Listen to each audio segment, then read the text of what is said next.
بسم اللہ الرحمن الرحیم شہر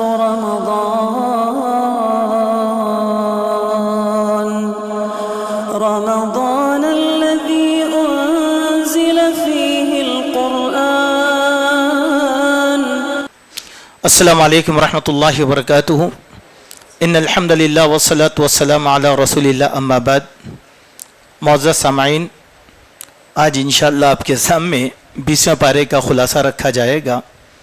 اس پارے میں سورہ نمل کی آخری 34 آیات اور سورہ قصص مکمل اور سورہ عنکبوت کی 52 آیات بیان کی گئی ہیں۔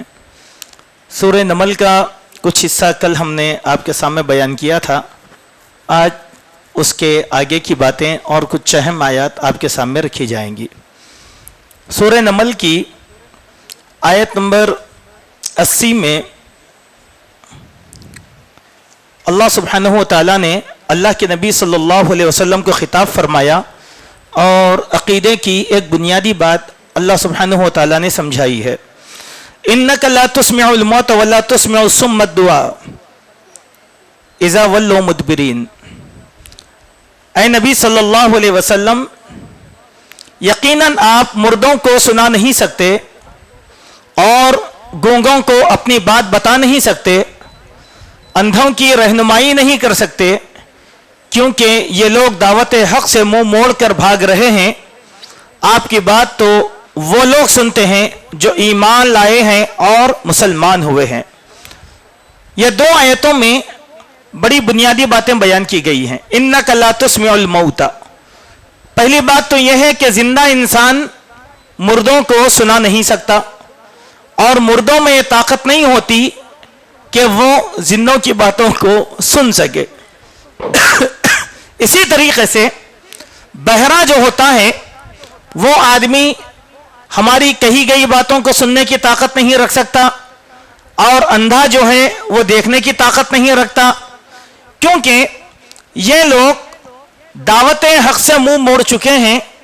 ہاں، دعوت حق کو مان کر جو مومن ہوئے، مسلمان ہوئے، وہ آپ کی بات کو سن بھی سکتے ہیں، آپ کی بات کا مشاہدہ بھی کر سکتے ہیں، اور آپ کی بات پر یقین بھی کر سکتے ہیں۔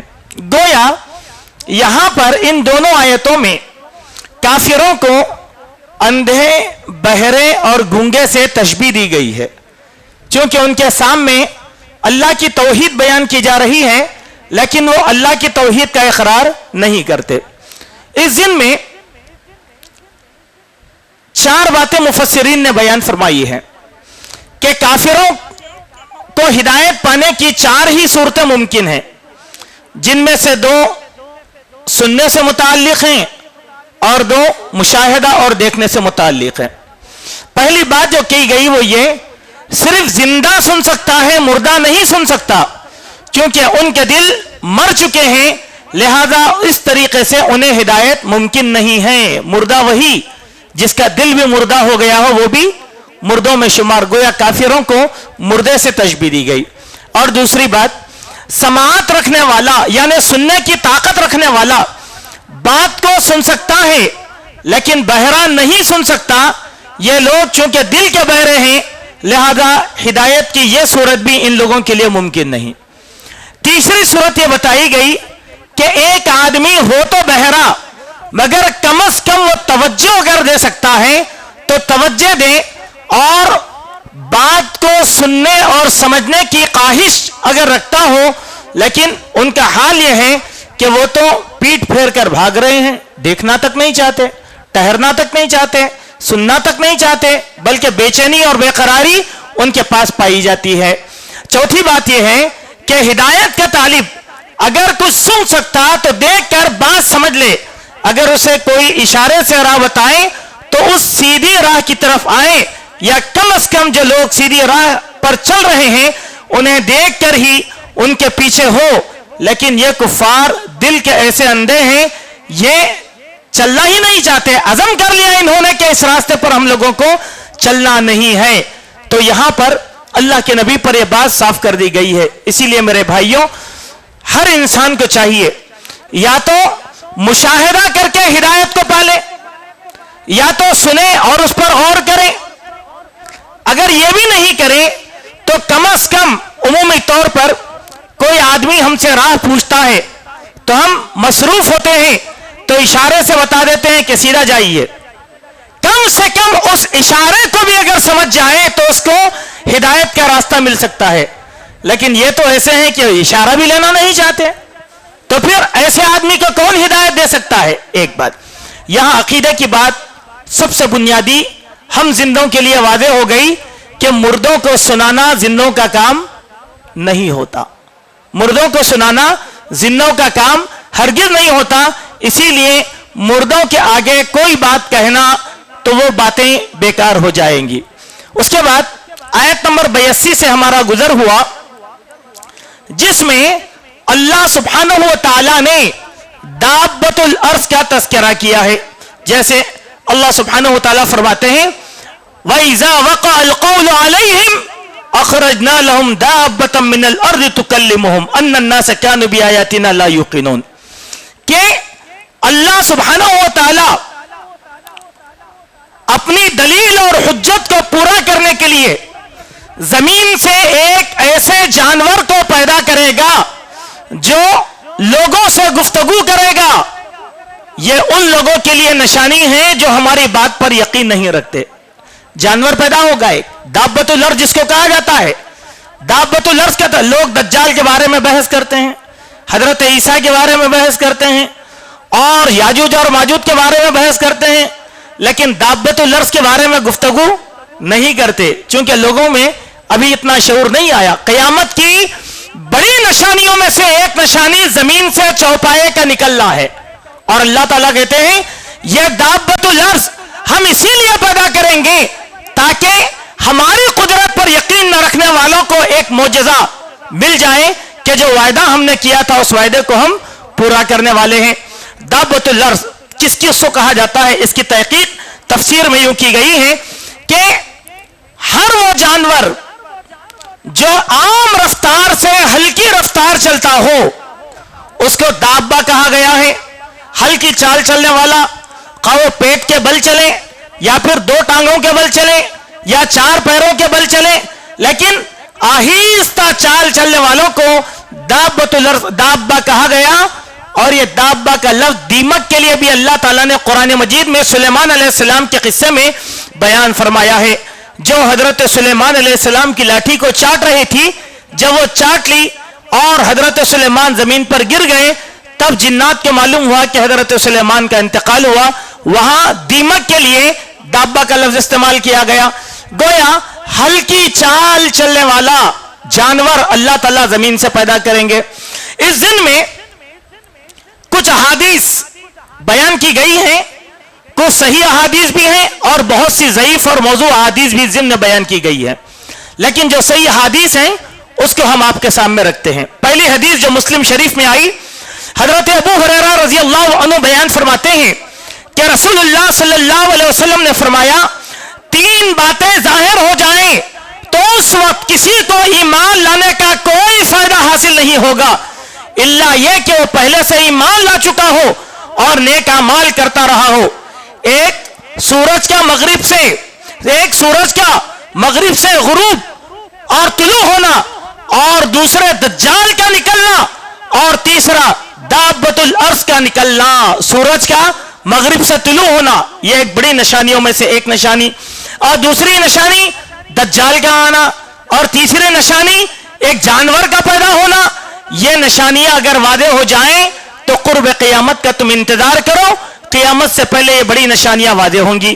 اسی طریقے سے حضرت ابو ہریرہ رضی اللہ عنہ کی ایک اور حدیث ہے, اللہ کے رسول صلی اللہ علیہ وسلم نے فرمایا کہ دابۃ الارض یعنی زمین سے ایک جانور نکلے گا تو اس کے پاس سلیمان کی مہر ہوگی اور موسیٰ کا عصا ہوگا.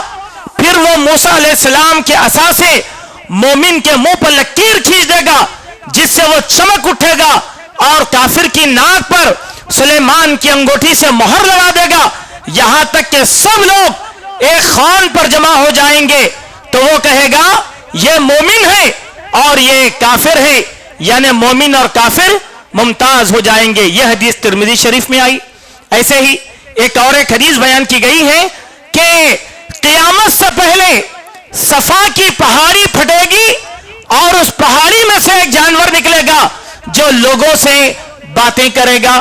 المہم قیامت کی بڑی نشانیوں میں سے ایک نشانی دابۃ الارض یعنی زمین سے چوپائے کا نکلنا اور لوگوں سے گفتگو کرنا، یہ بھی اللہ تبارک و تعالیٰ نکالیں گے تاکہ اللہ کی قدرت کو واضح کیا جائے کہ اللہ تعالیٰ نے لوگوں کی تحذیر کے لیے جو باتیں کی تھی وہ باتیں پوری ہو چکی ہیں. اس کے بعد ہمارا گزر ہوا آیت نمبر 91 سے لے کر آیت نمبر 93 تک، جس میں اللہ سبحانہ و تعالیٰ نے رسول اللہ صلی اللہ علیہ وسلم کے لیے کچھ خاص احکام بیان فرمائے ہیں.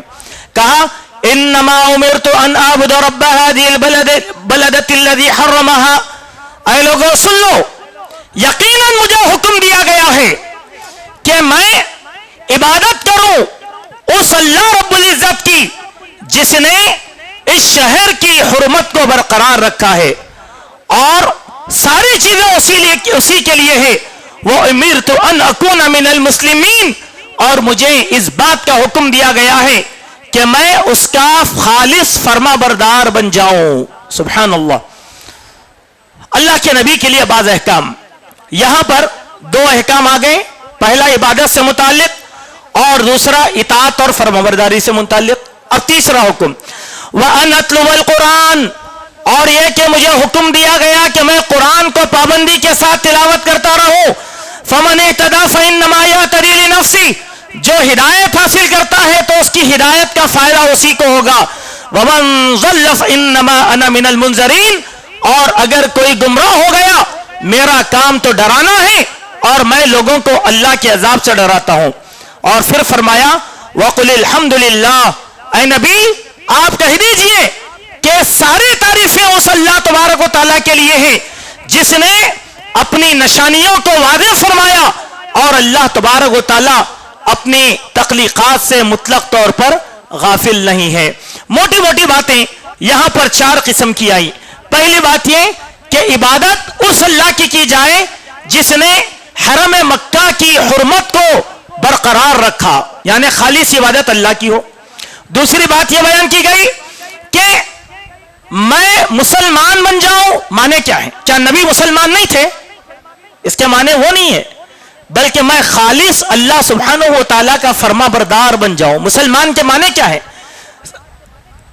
السلم سے نکلا ہوا یہ لفظ فرما برداری. ہر حال میں اللہ تعالیٰ ہی کی فرما برداری بجا لائی جائے، اسی چیز کا نام ہے مسلمان. اللہ اور اس کے رسول کے قوانین کو اپنے جسم پر منطبق کیا جائے، اس کا نام ہے مسلمان. میرا جینا میرا مرنا سب مسلمان. دیکھیے ہمارے بول میں اور ہمارے عمل میں کتنا فرق ہوتا ہے.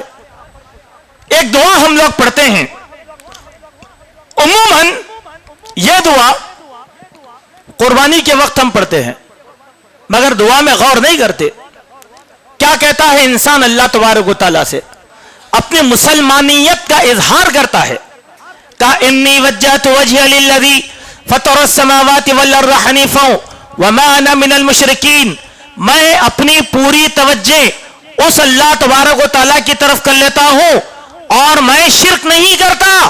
ان صلاتی، بے شک میری نماز، و نسکی میری قربانی، و محیایا میرا جینا، و مماتی میرا مرنا، للہ رب العالمین، دونوں جہانوں کے رب کے لیے ہے. سبحان اللہ.